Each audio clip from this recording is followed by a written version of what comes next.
السلام عليكم ورحمة الله وبركاته. ازيكم يا جماعة؟ عاملين معاكم كريم كين جيمنج او كريم جيمنج، والنهاردة فيديو جديد. والفيديو يعني هيكون كويس وحلو جدا، فانا مش عايزة احرق لكم اي حاجة عن الفيديو. خلينا نخش في الموضوع على طول واقول لكم كل حاجة في الفيديو. فخلونا بسرعة نبتدي الفيديو، لان النهاردة بصراحة هو الفيديو ده هيكون يعني من احسن الفيديوهات اللي هنعملها. ليه؟ لانه النهاردة من احزن واحسن بس في نفس الوقت، ان الفيديو ده للاسف هنمشي فيه من القرية.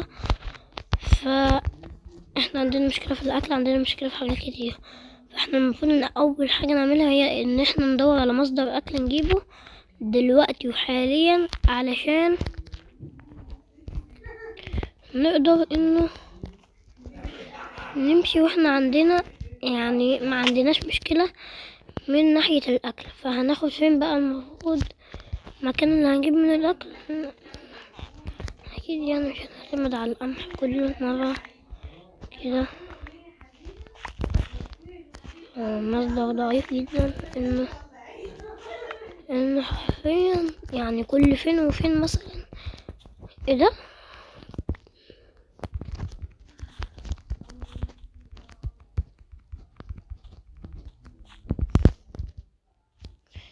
للأسف ده ممكن يكون آخر فيديو للقرية دي. فأنا عن نفسي حفظت الإحداثيات بتاعة القرية دي من ده. مين يا اسطى؟ خد يا عم، تعالى هنا. ده مين اللي متضايق بالوردة دي؟ امشي من هنا. والله اقول لك تعال. ده انا هعمل منك كفتة انت والبتاع بتاعك ده. ايه ده بيكف عليا. يا نهار ابيض، انا هموت. هموت من البتاع بتاعه ده.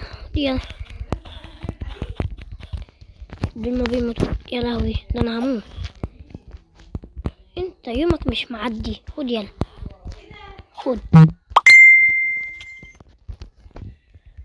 يا تعالى هنا. خد يا بنت اللذينه، خدي دي.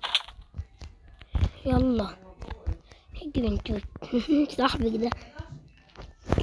طيب عامة نرجع لموضوعنا. انا حفظت الاحداثيات بتاعة القرية لسبب واحد، الا وهو ان احنا كل مرة نيجي ناخد. ايه ده؟ دي جت تاني. خدي دي بقى، انتي ما بتحرميش وهتستاهلي نتيجة ان انتي تفيتي في وشي. تعالي خدي دي. ايوه، اخدنا جلد وضيعنا شم. ف يعني احنا هناخد بس من القرية دي الموارد. فبس يعني هو ده اللي انا عايزه من القرية دي. انا عارف انه هبل اصلا ان انا هاجي مثلا مش عشان اودع القرية، انا هاجي اخد منها الموارد وامشي عشان ناخد القمح اللي هنا برضه، عشان كمية كانت قليلة جدا. يا سلام، القرية دي مفيدة جدا.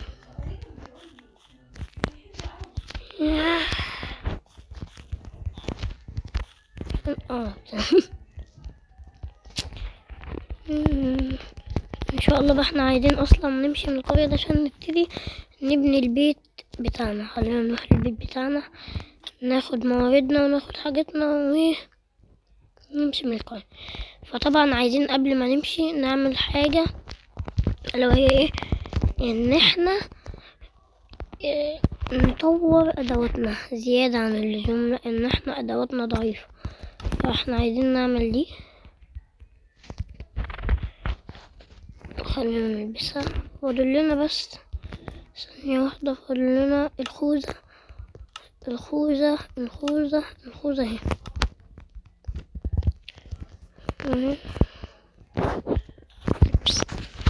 طيب دلوقتي احنا علينا ان ناخد الفحم، وعلينا ان ناخد الموارد المهمة. يعني مثلا ناخد دي ناخد دي طبعا معرفش ليه اساسا، بس يلا ناخد بس كده. هي دي بتعمل ايه هنا؟ انا عملتها امتى اصلا؟ هناخد دي عشان هنحتاج برضه سيدز، واعتقد هناخد الكرافتنج تيبل، وناخد اكيد بتاع ده. يلا هنسيب بقية الحاجات هنا. يلا هنحط بقى الحاجات دي فوق.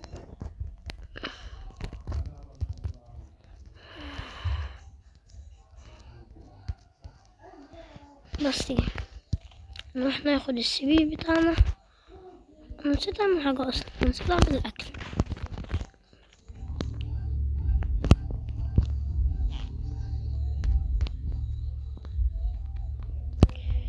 سندوتشين يا دوبك. طيب يلا مش مشكلة، خلينا بقى ناخد السي في ونتكل على الله إلى رحلة المالانهاية. هنودع البيت بتاعنا اللي احنا طورنا فيه حاجات كتير جدا.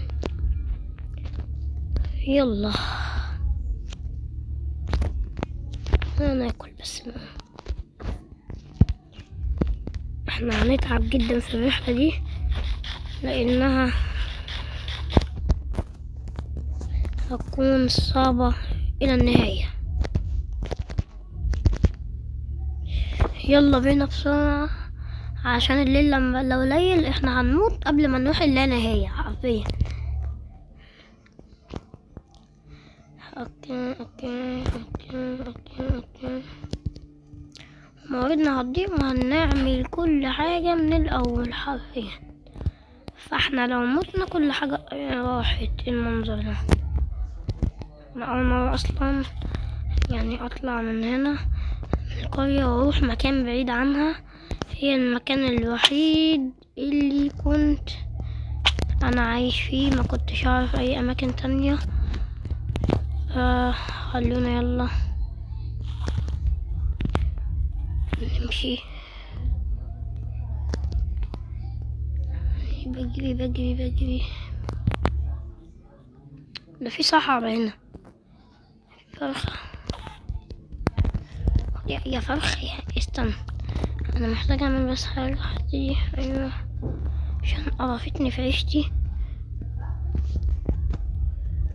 فين الفرخة؟ تعالى بس بقى الحركة دي اهي. طيب الصحراء دي اكيد لا مش هنعيش فيها لانها هتبقى كده صعبة وكده. فاحنا على ما اعتقد ان احنا مهما مشينا مش هنوصل للي احنا عايزينه.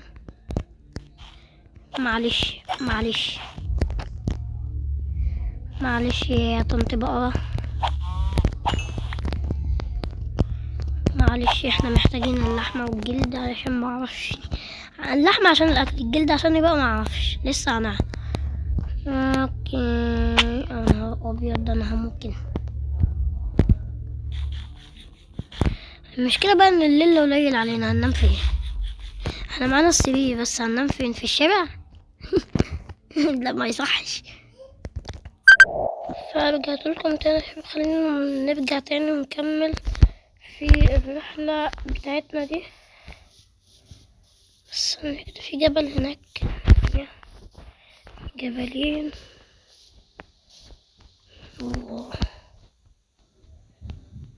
نتوجه لهناك بسرعة.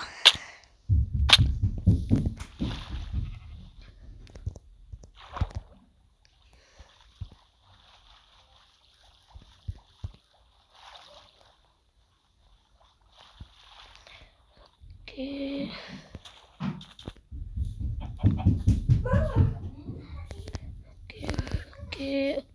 في كافي هنا او ما اعرفش، بس يلا خلينا نطلع دلوقتي ونبقى نشوف الكلام ده بعدين.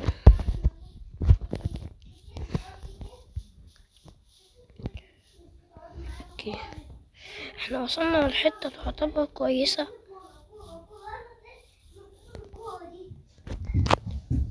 اوكي ماشي، الحتة تعتبر كويسة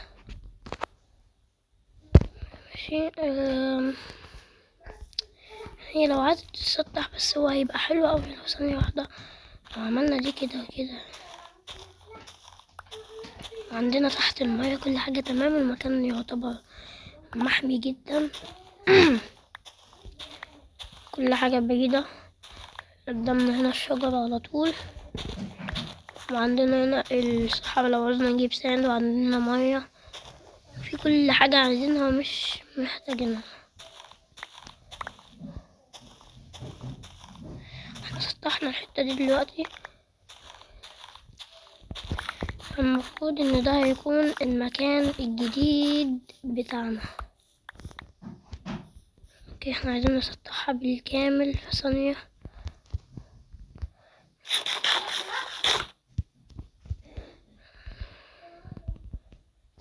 المشكلة بقى ان احنا عايزين نظبط مكان مؤقت نقعد فيه على ما نبني البيت، لانه هياخد وقت. احنا عايزين نسطح الحتة دي كده. اوكي اوكي.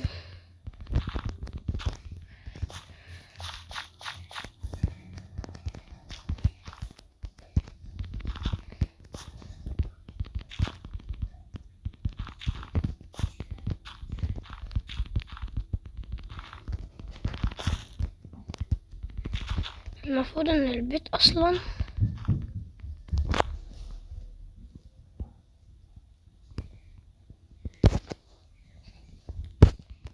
ماشي. المفروض ان نعمل ايوه. احنا عايزين اصلا كمية ديرت كبيرة. ماشي، هنروح احنا كمان مثلا من الحتة دي. احنا معانا اوكي، مش معانا. ماشي، هنبتدي ان احنا نجمع.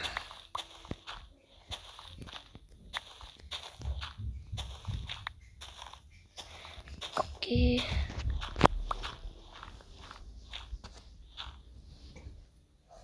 ماشي، خلينا نجمع بسرعة بسرعة بسرعة بسرعة بسرعة. عايزين نجمع كمية كبيرة. المشكلة بقى ان الزومبي هيبقى في كل حتة.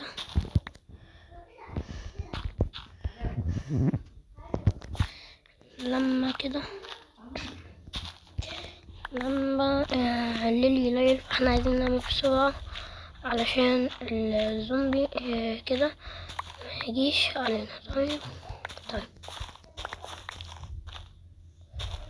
المفروض ان احنا هنستخدم السلابز مش الخشب علشان نوفر كمية من الخشب.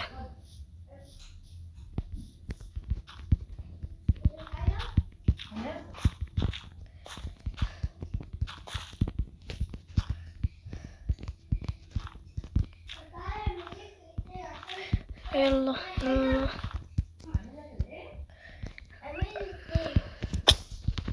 بسرعة بسرعة بسرعة.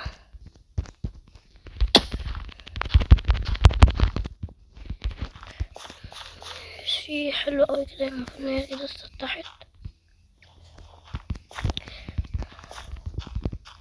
المفروض بقى ان البيت هيكون اتجاهه في الاتجاه ده كده، جايبين ناحية الشقة كده. طيب. احنا معانا دلوقتي كمية خشب بس مش كبيرة، فاحنا هناخد حبة نحطهم هنا منهم. ايوه كده، نحط دول هنا. يلا بينا نبتدي. اوكي، خلينا نبتدي تصميم للبيت. طيب، نعمل كده هنا كده. المفروض ان هي كده دي 4. لا، ده المفروض عكس. صح، معلش. دي 1 ودي كده 2، دي كده 3، ودي كده. الخشب مش هيكفي. 1 2 3.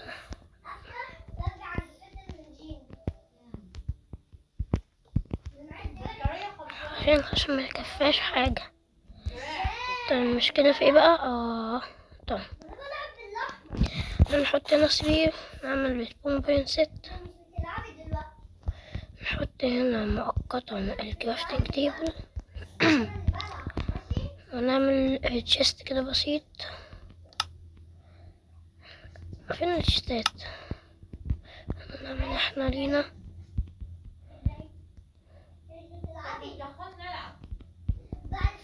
نحط فيه كل الحاجات اللي احنا مش محتاجينها دلوقتي. هنحتاج اي حاجة توصل الخشب هنحتاجها حاليا، ماشي. دلوقتي احنا محتاجين نروح عند الحتة دي علشان نجمع خشب. احنا محتاجين خشب بكمية تعتبر كبيرة، فالمفروض ان انا ممكن خلف الكواليس مثلا اجمع كمية خشب، عشان احنا مش هنعمل البيت كله النهاردة. احنا هنعمل مثلا اول دور علشان يدوبك يعني نلحق ان نسكن او نعيش في المكان وضع مؤقت، علشان كده احنا مش هنبقى في امان من ناحية الوحوش بالليل. فاحنا كمان 14 حباية. اوكي طيب، في هناك برضو في هنا شجرتين كتير عايزين ناخده برضو، قصب سكر برضو عايزين ناخده. اوكي ماشي، عايزين ناخده برضو. حلو قوي، عشان نبقى نزرعه ان شاء الله. نعمل مزرعة قصب سكر كده جميلة وتكون لذيذة كده.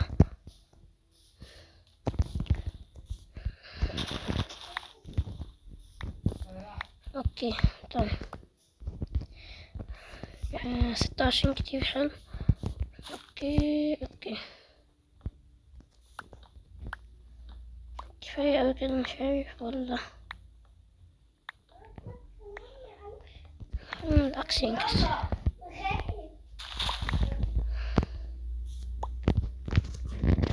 اوكي خلاص هينكسر دلوقتي.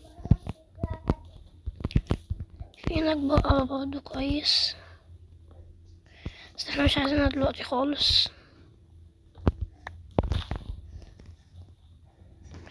اوكي العكس اتكسر.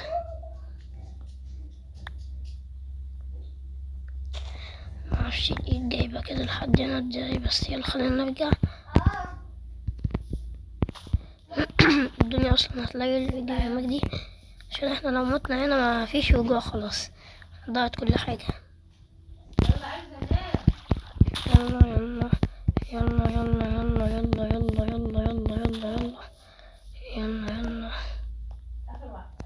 بسرعة عشان احنا مش عايزين الوحوش تظهر لنا. نام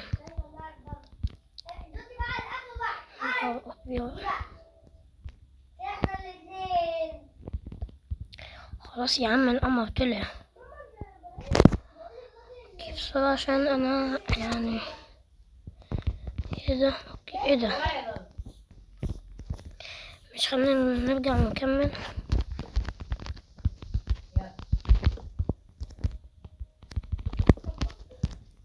اوكي كويس جدا.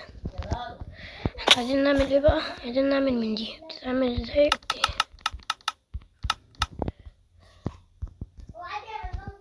38 حلو. احنا دلوقتي عايزين نعمل سلابات كتير.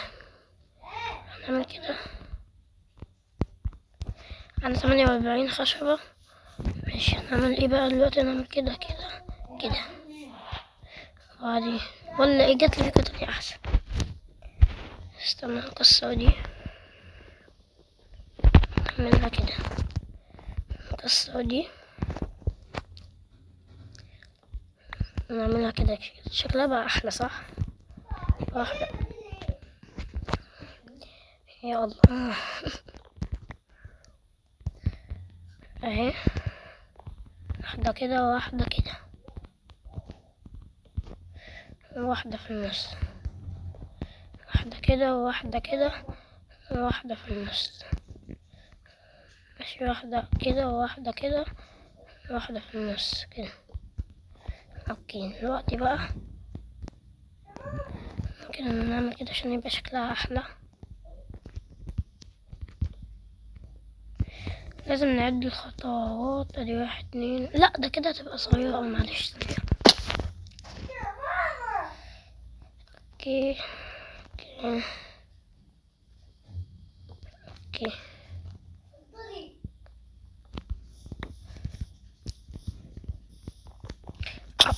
آه. نعمل كده، نكبر دي.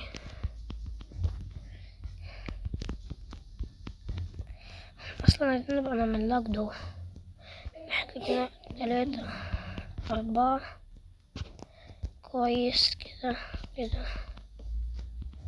نرجع بقى حبة حلوين. بعد كده 1 2 3 4 5 7 8. هنوصل بقى ببعض.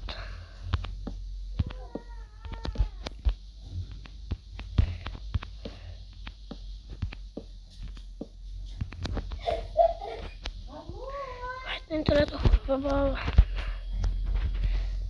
كده يعتبر 1 2 3 4. أعتقد إنه مش هيكفي، مستحيل كمان يكفي.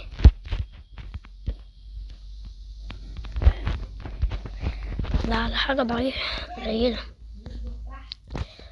طيب حاليا أنا خايف. أوكي في شجرة هنا كويس. هنروح بسرعة. شجرتين هنا كده 3. في كهف هنا برضه نكسر.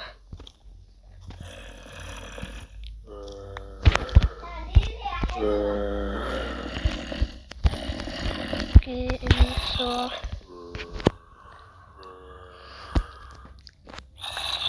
شجرتين بس كفاية. أنا آسف إني يعني يعتبر بضيع وقت في الفيديو في بناء البيت قدامكم يعني، بس لازم أوريكم ازاي مثلا عملت البيت، تقولولي حلو ولا وحش، طريقة البناء حلوة ولا وحشة كده يعني. فطبعا يعني بالمناسبة بما اني تعبان وعمال بجمع في خشب وبروح اجي وكده لحد ما ضغط، فياريت يعني تدعموني بلايك واشتراك. يعني كده احسن بكتير، هيبقى افضل لي عشان تدعموني ان انا اقدم فيديوهات احسن بجودة اعلى ويعني اقوى.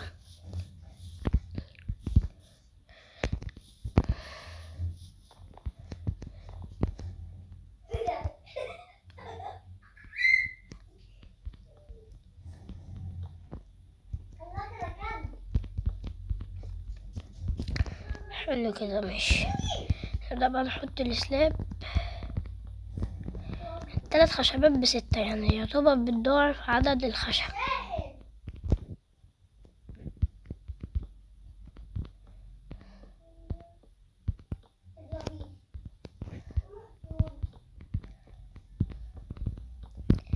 مثلا فاحنا لسه معانا خشب كفاية يكفي. احنا برضو لأ تعالي.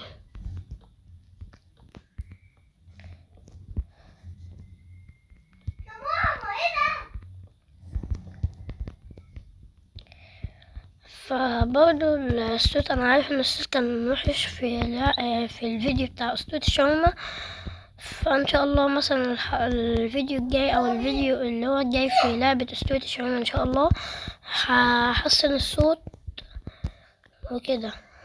اوكي مفيهاش خالص. اوكي ماشي. احنا ضروري جدا نعمل خشب. ايه ده؟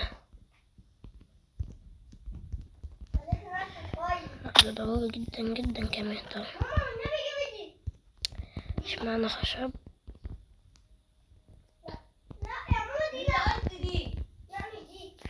اوكي دلوقتي احنا هنكتفي بالكم ده.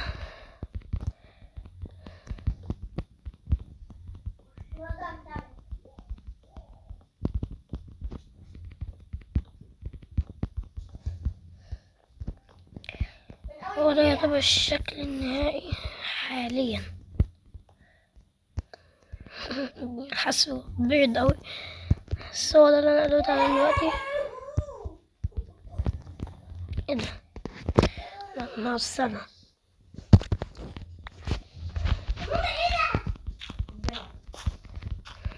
اوكي اوكي اوكي. فهنا كده الشمس فين؟ الشمس فين؟ اهي. ناكل بعد كده ناكل جزر. طبعا اكل مفيد جدا، الجزر بيقوي النظر. اوكي ماشي. مع اذنكم ننزل تحت تحت تحت تحت. عايزين نعمل بقى عكس، يعني عكس. معانا حجر؟ مش معانا حجر. طيب هات الفرن نحطه هنا ونعمل ايه بقى؟ نعمل ماشي. هات الفحم. نعمل بقى اللحمة عشان انا بقالي كتير يعتبر في اللعبة ماكلتش لحمة.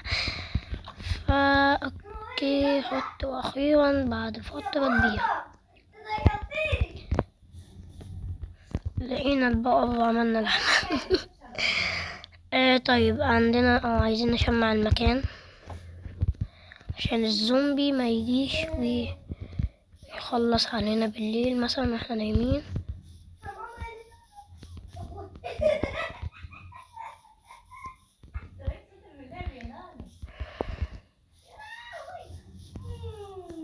في هنالك خنزير، خلينا نروح ونقتله.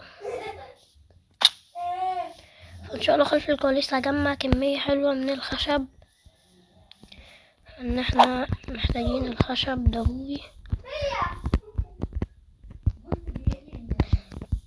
تعالى بقى ما تقفنيش. في هناك واحد تاني.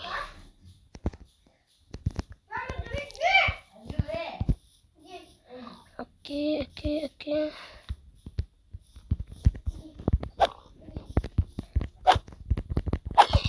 اوكي كده واحد. تعالى بقى حاج، انت هتطولي اصلا.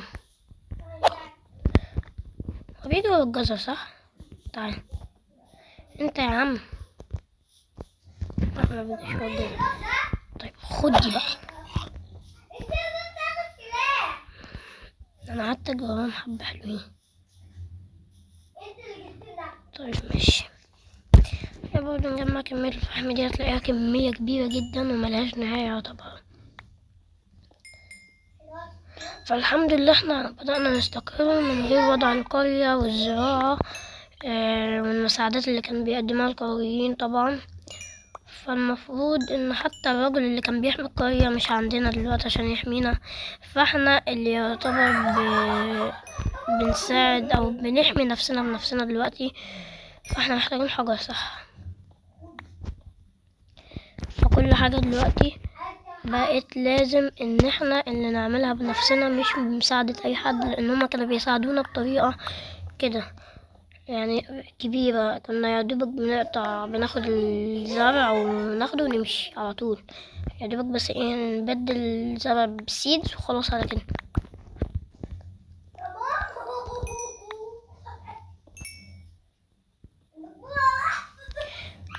فبرضه يا ريت تدعموني باللايك والاشتراك عشان يعني عايز احيي. ثانية بس كده. فين البيت اجري يا مجدي.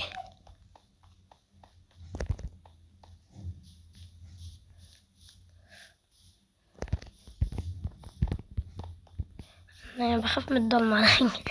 بالذات في اللعبة دي لان الزومبي بيبقى كتير. امتى بقى نعمل بيت نبقى محميين من الزومبي؟ انا كل مرة بقع هنا. خلينا كده كده كده عشان ما نقعش تاني. نرجع نكمل تكسير.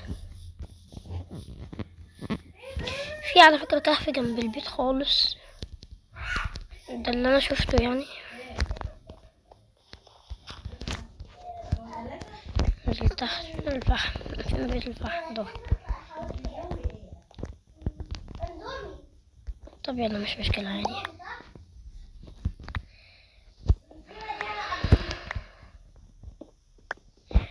اوكي اوكي اوكي.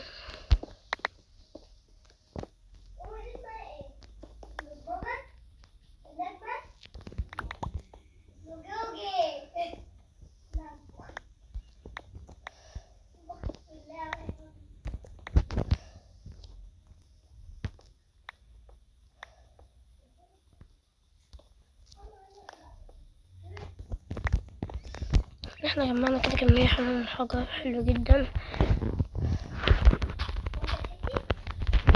نبقى نسد الحتة دي كده على عددهم بالظبط.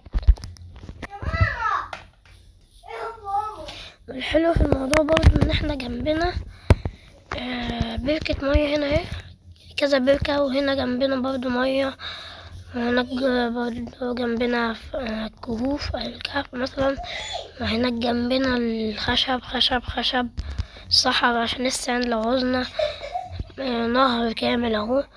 وهنا طريق القرية اعتقد ان انا حفظته كمان. وهنا خشب برضو ان احنا يعتبر هيبقى تركيزنا كله عليه الفترة الجاية. شجر كين، مزرعة شجر كين بحالها، يعني كل حاجة عن جنبنا، حجر برضو، فحم، ايرون، موارد، كل حاجة، وحيوانات برضو. ففي كل حاجة يعتبر احنا محتاجينها في المكان ده. فطبعا ياريت لو ثانية واحدة بس معلش. طبعا ياريت يعني لو عجبكم الفيديو بتاع النهاردة، للأسف مفيش البلكونة بتاعت كل مرة، فلو عجبكم الفيديو بتاع النهاردة لايك والاشتراك، ومتنسوش تدعوا على قناة فلسطين.